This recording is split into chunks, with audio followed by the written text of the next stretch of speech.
The government has activated the Level 2 emergency response posture after more than 108 regions were forecast to record daily maximum perceived temperatures of 35 degrees Celsius or higher for 3 consecutive days. Another weather-related story. 정부는 앞으로 3일간 일 최고 체감 온도가 섭씨 35도 이상 되는 폭염특보구역이 108곳을 넘을 것으로 예상됨에 따라 이에 대응하기 위해 중대본 2단계를 가동했습니다. 중앙재난안전대책본부 중대본 2단계.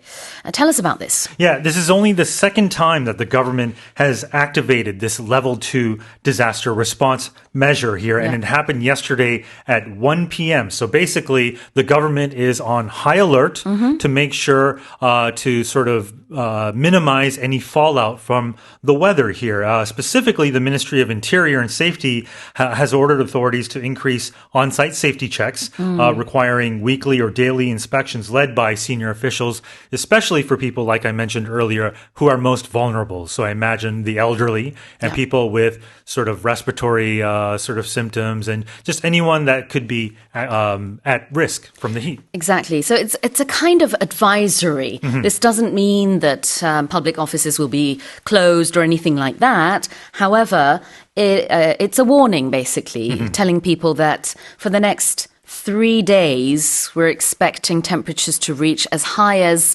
35 degrees when it comes to the feel-like temperature.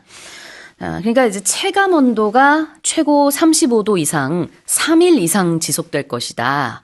108곳에서, 108곳 이상에서 거의 전국적으로 이럴 것이다라는 얘기로 해석을 할 수 있을 것 같은데요.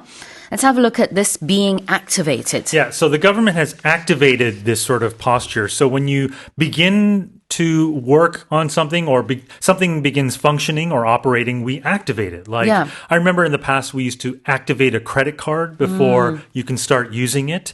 These days, I think it's automatic. But in this case, this sort of posture has been activated. Yeah. I guess the government, you could say the government has issued this posture as well. Absolutely. So they've issued this sort of advisory, this warning. 그래요. 여기서 issue를 써도 되긴 해요. 무언가를 발령할 때 많이 쓰는 표현이잖아요. 그런데 여기서 가동했다라는 activated를 썼습니다. 이 경우는 다 활용 가능한 표현이 되겠고 What's perceived temperature? Yeah, when you perceive something, you're feeling it, right? You're sort of how it feels to some person. So the perceived temperature is not what's on the thermometer, but what you actually feel in real life. So this takes into account things like wind chill in the winter, or in this case, humidity in the summer. So the thermometer might say 35, but it actually feels like 40 degrees. Exactly. It's also called real feel, or as you said, wind chill when it's, the colder months or the seasons.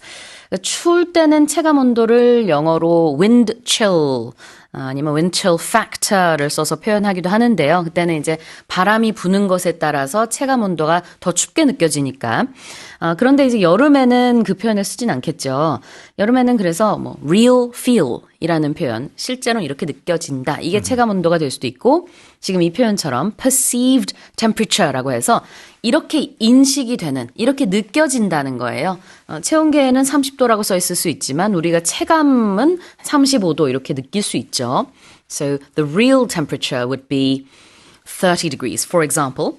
But the perceived temperature or the real feel could be 35. Although I do want to point out that the term real feel is, I think, a trademarked expression is by it? a certain weather app or weather agency. So, but most people will understand if you just say it's become such a generic term. 아, 그렇군요. Yeah. 특정 유명 날씨 웹사이트에서 만든 표현이군요. I think so, yeah. 아, 그래요. 좀 널리 쓰이기는 하지만 보통 명사라고 보기는 아직은 좀 그런데 많이들 쓰니까 곧 될 수도 있겠어요. 가끔씩 고유 명사가 보통 명사가 되기도 합니다.